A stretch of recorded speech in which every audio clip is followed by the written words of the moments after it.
Boustani, as he passed away nearly 10 years before I was even born.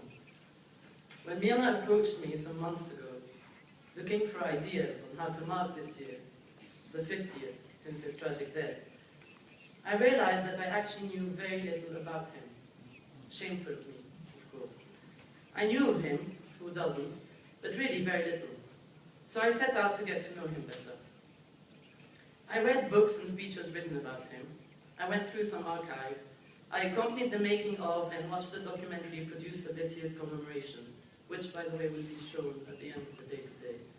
But most of all, I heard the inside stories as told by Mirna, in the hotel's familiar and timeless Scottish bar, where she shared some of her personal memories, a glimmer in her eyes and a smile on her face. As strange as it may sound, today I feel like I know Emile Boustani. I even like to think that had he still been with us, we would have gotten on, and who knows, maybe even become friends. For like him, I love life. And oh, did he love life. As his wife Sitlo would say, he lived as if it was a privilege to be alive, and each day was a new adventure to be enjoyed. One imagines a brilliant politician or a successful businessman of his scope to be strict and austere. Not this one. He loved having fun, telling stories and entertaining friends. And he loved laughing. Mirna still remembers how when they stayed at her grandmother's small apartment, she would be woken up in the middle of the night by the sound of her father's bellowing laugh as the glass windows would tremble. For Emile Boustani was larger than life. Renowned for his sense of humor and his wit, he surrounded himself with funny people. Numr Toukan, a brilliant surgeon and head of pathology at AUH back then, made him laugh to tears. The two best friends would meet regularly in the evenings, talking late into the night, for hours, about politics, history, philosophy, metaphysics, or the next trick to be played on some common friend. It is perhaps nearly natural, given the bond they shared, that they were to die together in the fateful plane crash on that tragic day of March 15, 1963. They had spent the last night together at the Bustan home, and both Mirna and Setlora recollect how much Numr had made them all laugh that last night, especially Emile. On one of those long nights spent talking, Numr noticed a personalized desk nameplate on Emile Boustani's desk, a rather uncommon object at the time. He thought it would be funny to have this nameplate on his desk at the hospital, and took it away. It sat there for many years, and the anecdote never failed to amuse the pair. Always mischievous, though never harmful, while a student at AUB, Emile Boustani witnessed the first women students being allowed into university. Naturally, they had separate dormitories. He designed and installed a special mechanism with mirrors, which allowed him to peep into the ladies' quarters without them knowing. He even rented his invention to those who wished to take a sneak peek for a bit of pocket money on the side. For some reason, the fact that some people had the same first and family name amused Emile Boustani tremendously. He wrote those names in a special notebook and kept updating the list for years. His favorites were Nassif Nassif and Mardad Mardad. Together with Numr and another friend, André Tabourian, they had established the specifications of the unpleasant people category, Se'ala, as they would say. Mirna recollects that on top of their list were those with a long small fingernail, those who wore white socks,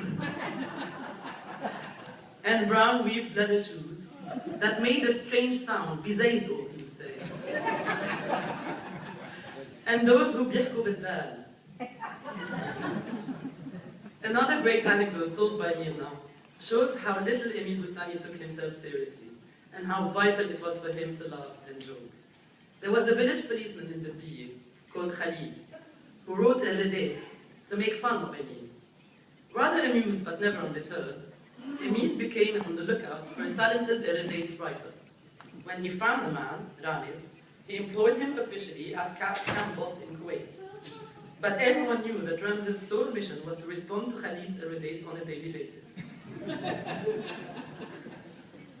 Emile Boustani was an extraordinary PR. He enjoyed meeting people and was perfectly at ease when establishing contact with total strangers. Sir Paul Wright told Mirna that while he was ambassador to the UK for Lebanon, he had met Emile Boustani on the plane. He did not previously know him. Emile Boustani was talking on his dictaphone, dictating some letter or instructions to one of his many assistants. And Ambassador Wright heard him say into the phone, "I'm sitting on a plane next to my dear friend here. What's your name again?" Needless to say, the two men became great friends after that. Outgoing, extrovert, exuberant, Emile Boustani loved to be the center of attention. He loved gadgets and had brought back small remote-controlled boats from one of his European trips. Whenever Mirna invited her girlfriends over, he would manage to be at home pretending to work in his room.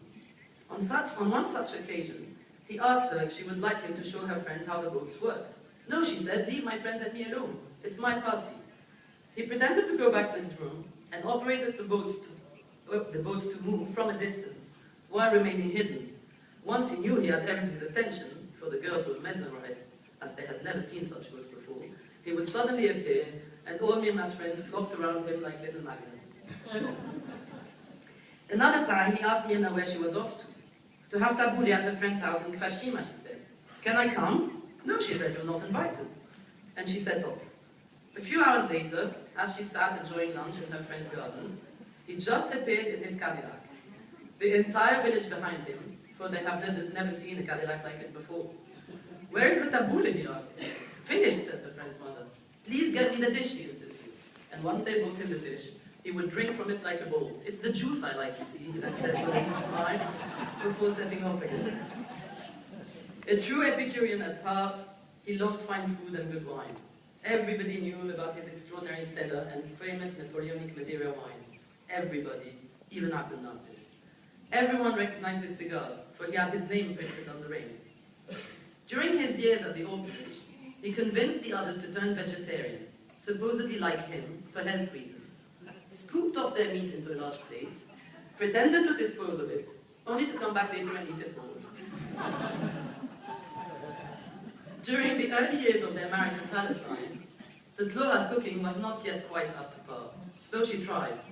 When the food she had prepared was truly not pleasant, Emile would jokingly ask, "Laura, my darling, are you sure you did not miss a page of that recipe?"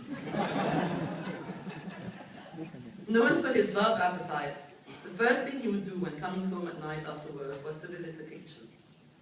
On one such late evening, seeing something that looked like soup cooking on the stove, he started eating straight out from the pan. The cook rushed towards him in a panic and said, "No, Mr. Emile, no, don't eat that, it's the dog's food." To which he replied, "Wala niyelo kan." Or lucky dog in English. Emile Boustani never quite lost his sense of humor, even when it came to his appetite. In 1960, he had to undergo a surgery in London and was served boring eggs for 3 meals in a row. He complained to the nun in charge, and the following day was served chicken for lunch and dinner again. Hungry, but always witty, Emile Boustani called for the nun and asked, "Was that the chicken which laid all the eggs I had yesterday?" Had he still been with us today, I like to imagine he would have been an activist for all sorts of causes. For he was, well before others, a true pioneer in women's rights advocacy, addressing abortion rights as early as the 40s, and donating a dormitory building for women students at AUB in 1960. He loved animals and would have undoubtedly been a stern defender of animal welfare. He literally had a menagerie at home. At one point, Mirna remembers there were 42 cats in the garden. St. Laura also mentions dogs, birds, a parrot, peacocks, gazelles, a monkey, and even a giant aquarium. One explanation of his love for animals was his immense scientific curiosity. He was, for example, absolutely fascinated by ants. Mirna remembers he once saw one in the garden, carrying a bigger load than she could. He helped her along with a piece of paper, so she could go faster. He was worried the ant would become exhausted before reaching her destination. His vibrant free spirit and his immense energy appealed to the youth, who found in him a great source of inspiration. In the days following the tragic crash, a group of students came to pay their respects to St. Laura and said, "You don't know us, madam. We always felt that Emile Boustani was as young in spirit as we are. He understood us. He was planning for our future." The boring bourgeois found him unconventional. The establishment called him a rebel. The old-school politicians found him way too liberal. He was all of those and beyond, and everyone was irresistibly drawn to his charisma. Some said he was a volcano, others called him an earthquake, or saw him as a refreshing life force. Always himself, free-thinking and independent, audacious, daring, true to his nature at all times, curious of everything around him, Emile Boustani made people feel alive. And his vitality was contagious. Peter Ndawar, Nobel Prize for Medicine in 1960, and a friend of Emile Boustani's, would write in his autobiography later, everyone felt better when Emile was around, a little more aware of things and consciously alive. He loved to throw parties, mixing people of all nationalities. He loved to dance. He was a king at boosting people's morale, whether at work or otherwise. One of the staff at the reconstruction board he headed after the major earthquake in 1956 said at the farewell party held for him, Emile is like a log fire in a room on a cold winter day. An optimist at heart, always full of hope and enthusiasm, Emile Boustani gave energy and love. His signature remains his huge smile. It would light up his whole face, and he smiled in all circumstances. A journalist once said to Flora, "We looked in all our archives. We could not find a single photo of him without a smile." No wonder then that smile, and the world will smile with you, was one of his favorite sayings. He had it framed and put in every office of his company buildings. From where he is up above, I hope he can see us all today, sitting here, smiling with him and for him. I have known Mirna since I was a child, as she is very close to my family. With time, we have developed a friendship of our own, and I enjoy her temperament and her company. Every time she speaks of her father, I have always noticed how her face lights up and her eyes shine a little bit brighter. Now I know exactly why. Thank you, Mirna, for allowing me to be part of this tribute.